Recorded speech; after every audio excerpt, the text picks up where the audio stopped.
All right, so the three most basic parameters: voltage, 15 kV for the EDS session today. The other one is the beam intensity that we choose 16 because it's also for EDS purposes. Now it is the working distance. So when it comes to EDS, there is something called the analytical working distance. And the analytical working distance means, if we look on this chamber view, we can see that the EDS detector here, we can insert the EDS detector right now. It's easier to see. So we just use the other computer that controls the EDS detector. So yeah, see here it says there's two options actually. Thermal, this is to turn on the cooling of the detector. It should always be on, so you shouldn't fiddle with that. But insertion here, you can choose insert, and then you see the detector goes in. So what I mean here is that the analytical distance is the distance. You see the detector has a certain angle it's pointing in. And so when we come to the center line of the pool piece, where does the detector illuminate? Illuminate is wrong, the pickup of it. And that is 5 millimeter in this machine. So the EDS detector will pick up the most X-ray signals if we can be on 5 millimeter working distance. But it is sensitive within a little range. So plus minus 2 millimeter is fine, but you lose, what shall I say, intensity into the detector. But if you're running a 10 or 15 millimeter, then you will have no signal at all. So there is a point here. So if we're running an EDS session, that sort of constrains our decision on working distance to be in the 5 millimeter range. But then there is the other rule of thumb of working distance. If we think about what I said earlier, 15 or 5 kilovolt route, depending on the user cases. Here, one can think that the working distance in millimeter should be the same as the voltage in kilovolt. That is, what shall I say, a rule of thumb. So if you're running 15 kilovolt, you can be on 15 millimeter or lower, and it will not hamper the performance of the machine.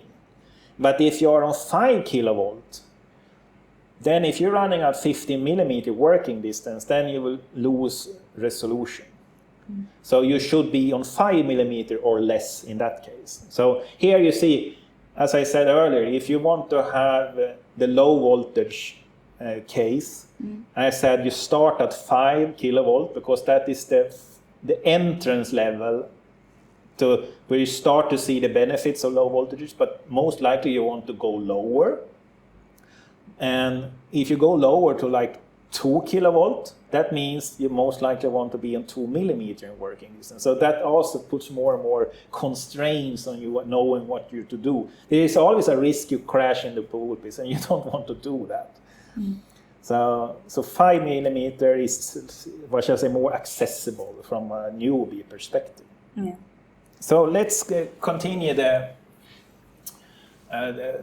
what shall I say, the training here now. So let's say we decide we want to run, because we're going to run the backscatter detector as well, and the backscatter is a retractable detector, and it is 5 millimeter in thickness. So that means we would like to be in 5 millimeter for the EDS, but if we have another detector inserted in between that is exactly 5 millimeter, we will crash into that detector, and we don't want to do that.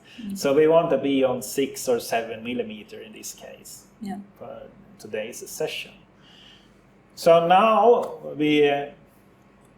if we look on the image, it looks like the distance to our own sample here, it's 30, 40 millimeter or something like that.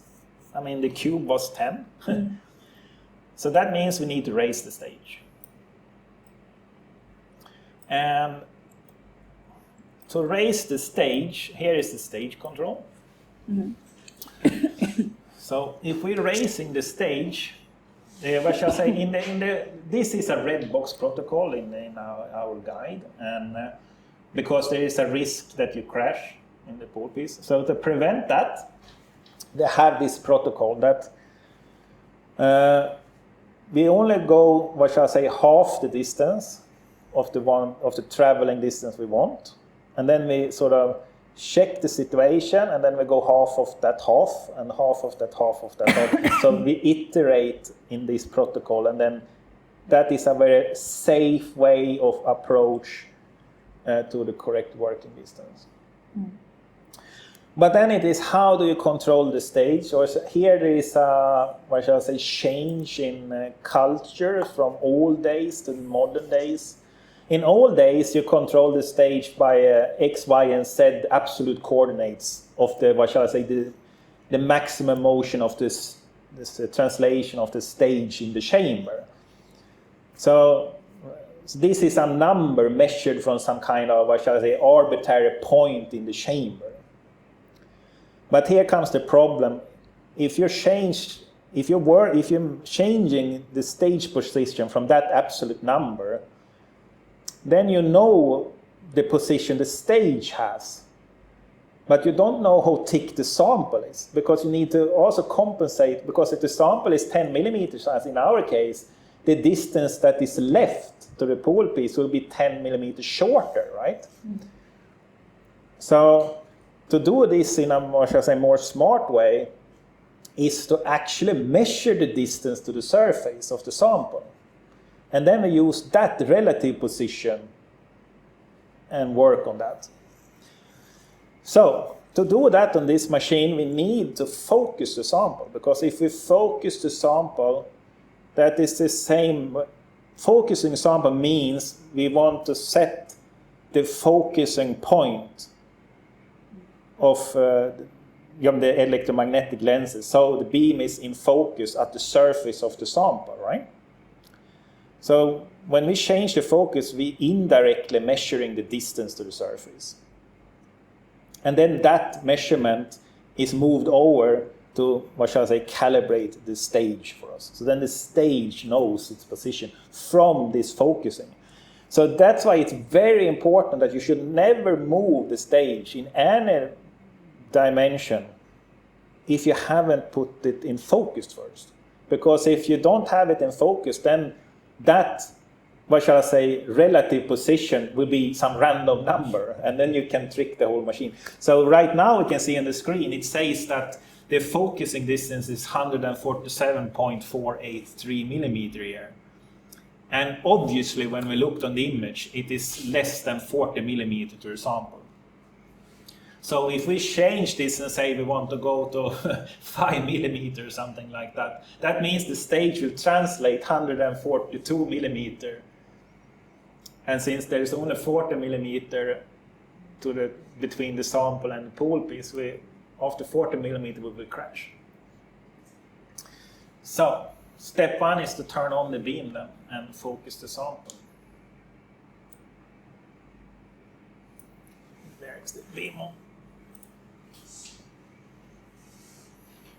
When the beam is on like this, the second thing you should check is that we want to be in analysis mode on scan mode. So here we have the scan mode. So it says analysis mode. We can talk a little bit. If you click on that scan mode menu, I can say something about it. You see we have these 5 different modes. UH resolution, that stands for ultra high resolution. Depth, and then something overview, and something called analysis, and something called ultra high resolution cross-free. So I talked earlier about that this machine is an immersion lens system that magnetizes the sample for the best resolution.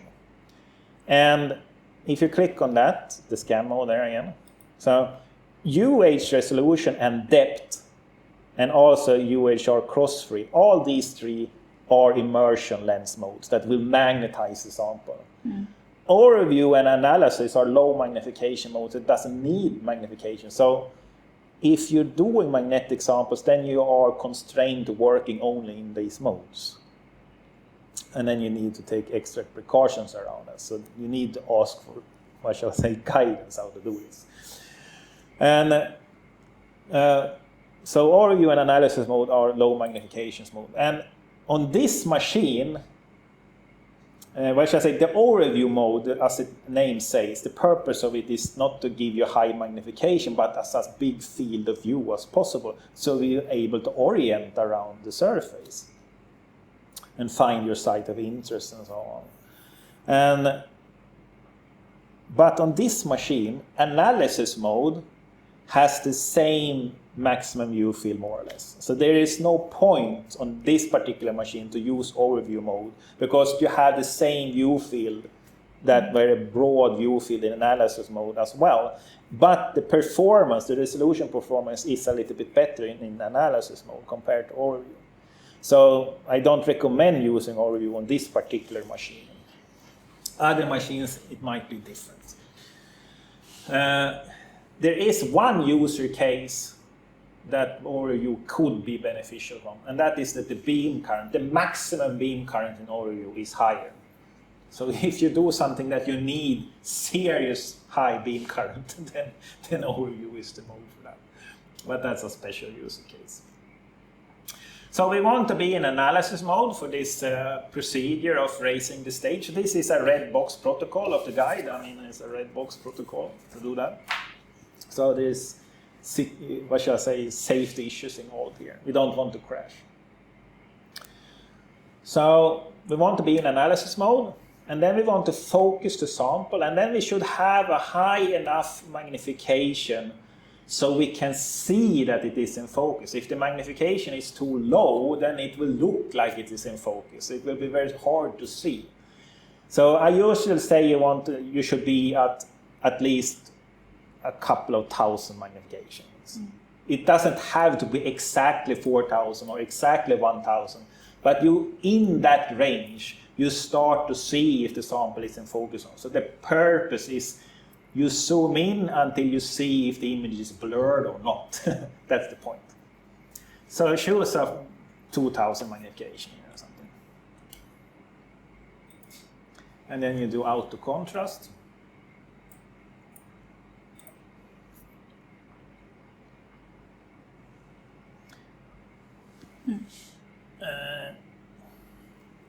Perhaps we can start even lower magnification.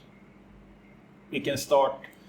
Now we are on the lowest magnification always, so almost. So start here and try to focus it first, and then we increase it up to 2,000.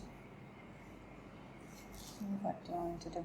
Yeah, you can use the dedicated knob if you like. Oops.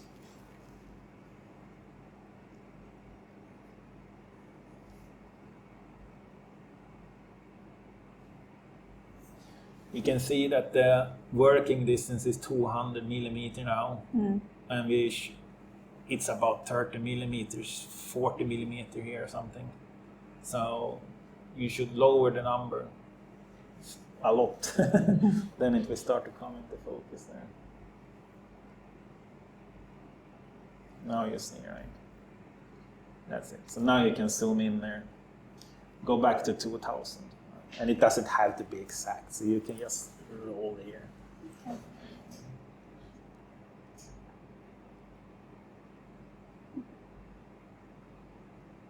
2,000.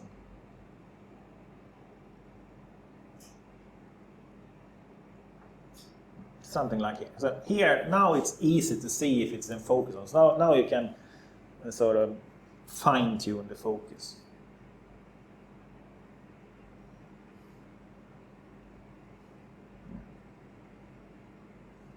You do as good as you can. Worse. Something about there, right? Yeah. That's good. So now we can see that your focus is on 47.6 millimeter, right? Yeah. Here, it says 47.6 millimeter. So that means we have measured the distance now. Since the sample is in focus, the calibration sample, it is 47 millimeter from pool piece to the surface of that. We must remember that our sample is 10 millimeter higher. Yeah. So it's about 37 millimeter for that. So to do the calibration, we would like to go up to a working distance that is, what shall I say, in range. It's not so super critical, but it should be in some kind of close vicinity to our 7 millimeter that we want to have. But since our sample there is 10 millimeter, we cannot go to 7 because then we are 3 millimeter beyond, right? Yeah. So we can start by going up to like 15 or something like that. We can aim for that.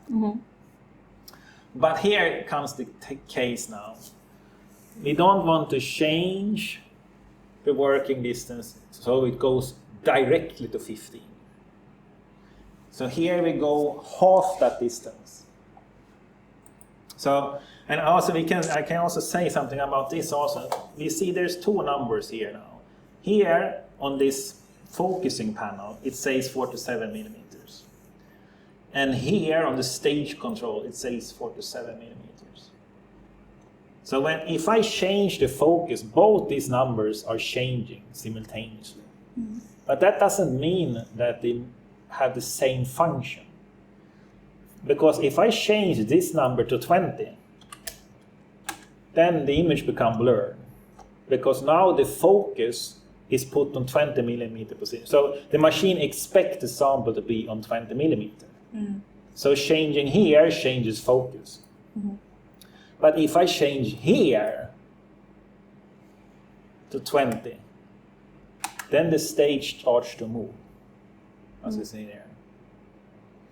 And when the stage is moving, we can keep the mouse on the stop button and watch and see what's happening.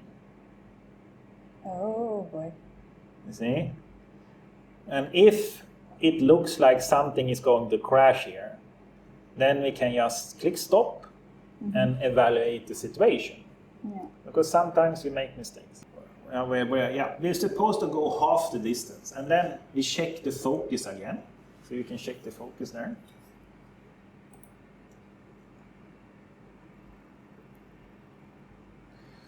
So the purpose of going half is that if we had a miss focus, we was a little bit off from the true focus, then we also have calibrated the stage a little bit errors also.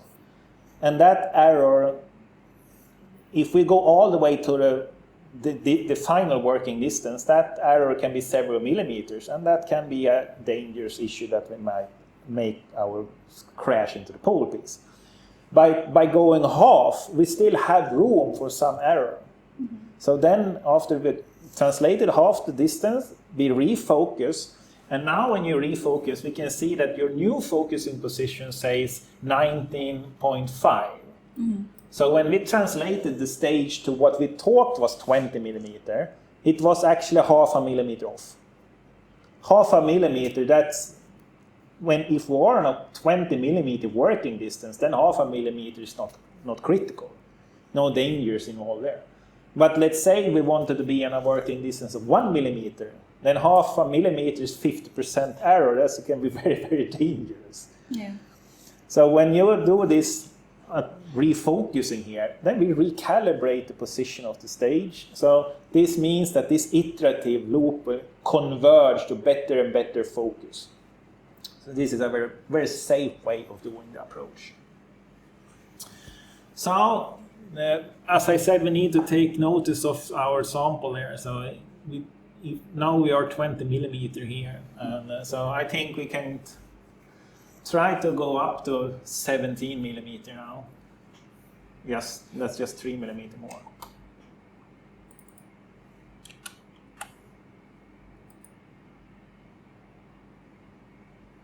Yeah. And then you can check the focus.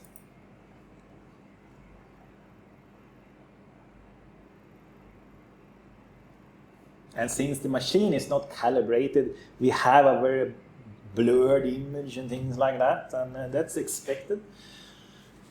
What do you think of this? Yeah. So now we can see that it's 16.917 after correcting the focus. So the new calibration is so it's only 0.1 millimeter off now. It was 0.5 before, now it's 0.1. So it's converging to a better and better, control of the stage. Yeah, but I think we can continue up. So go another 2 millimeter up now. So to 15. Yeah. And then you can do this final focusing here.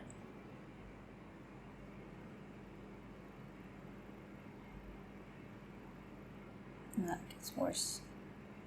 Yeah. Something like that? It's okay like that. So